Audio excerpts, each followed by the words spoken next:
What's going on, BookTube? Today I'm doing a spoiler-free review of The Forgetting Moon by Brian Lee Durfee. And if I had to give you like the quick and dirty on this book, like tell you the entire review in a few seconds, it would be one, this is one of the most underrated, underappreciated fantasy books of all time.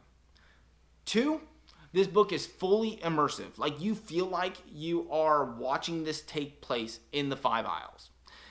And three, if you are a fan of George R.R. Martin's A Song of Ice and Fire or Joe Abercrombie's First Law, and you're looking for another book, you need to go pick this one up.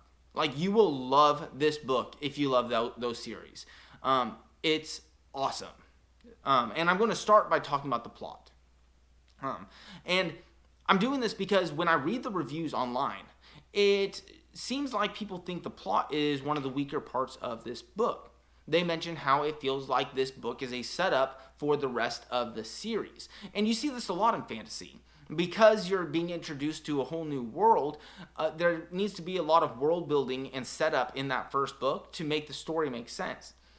I don't feel like this was the case in this book, though. I feel like it has many subplots and things going on. But each one, by the end, is kind of wrapped up to a satisfying point to where it makes this book a complete story in itself. I think that by saying that this is just like an epic prologue to the rest of the book, like a setup, it does not do this book justice whatsoever.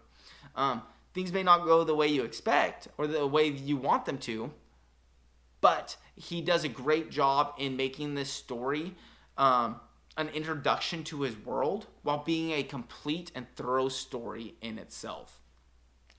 One of the beautiful things, I wish I had it here in front of me. I wish I had a paper copy so I could just read it out of here. But if you want to know what to expect, there's a quote early on that says something along the lines of, "Be wary, be on the lookout, because things are not as they seem in the Five Isles, or things will not go the way you expect." And that is beautiful. Like, it's foreshadowing. Things do not go the way you expect, but they make sense. And I'm excited for anyone who's about to read this book to be on the lookout for that and see what they think of the plot and whether or not it's a complete story. But moving on to characters, if you've watched a review on my channel before, you know I think characters make or break a book. Characters and then the writing skill and prose of an author will make or break a book. Because in the fantasy world, the plot is typically exciting and cool, and the world building is typically awesome. Like, all the worlds are cool. People write fantasy to write these amazing worlds. So what really sets a great book apart is the characters and the skill of the writer. And this book, in my opinion, is no exception. The characters in this book are amazing, but there are some flaws, and the characters are what take this book from the greatest of all time, like one of the greatest books of all time, up there next to A Song of Ice and Fire and A Blade itself, and drops it a little bit to just a really great, underappreciated book. And specifically, it's not like that for the entire story. Shorecroft, for example, is a very well fleshed out character that his actions make sense just based off of a little scene you get in the prologue. Like, you know he's got reasons for what he's doing, even if we don't understand them itself. But there's a section between a quarter of the way through the book to a half of the way book. So for 1/4 of the book, there are scenes and dialogue and action that takes place that it doesn't seem to make sense. Like, we don't understand what's going on, and it almost jolts us out of the story. And a good example, like if you want a good example of this, if you've read it already or if you're about to read it, is just Jandra Lynn's relationship with her brother. And you can compare this to Viserys and Daenerys from A Song of Ice and Fire. Viserys and Daenerys' relationship is very fleshed out and real, so that the actions and dialogue that takes place between them when they interact with each other, everything makes sense.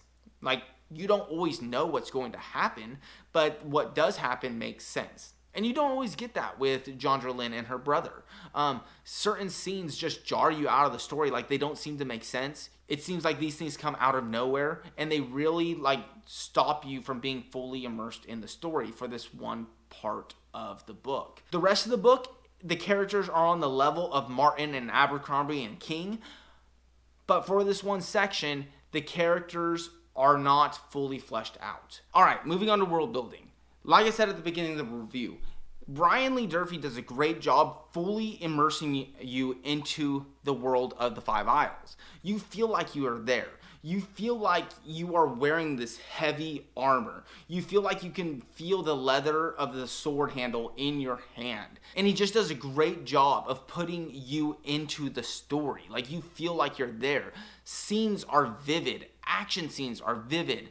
And beyond that, the world, the culture, the history is so cool. You see elements of the real world's Catholic Church in the story in the book.